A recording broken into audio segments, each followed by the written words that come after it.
Good morning, everybody. This is Guillermo with Live Trading with Guillermo. Today is Monday, February the 6th. So this morning I decided to attack the open with the RipperOne. So I have two contracts, 20 tick stop loss.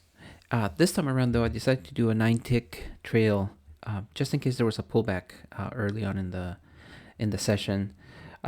Kill switch activated at $800. So that was kind of my strategy for today, was to put a kill switch so I wouldn't be tempted to overtrade, and second, that I wanted to take my profits quickly.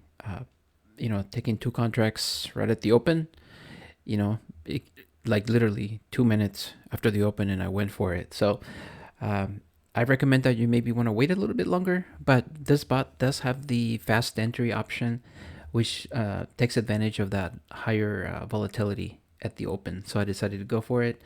Kill switch activated at 800.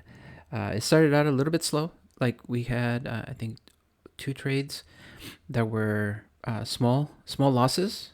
I think I was down like 370, and then it took a nice run until the kill switch activated, and then that was it.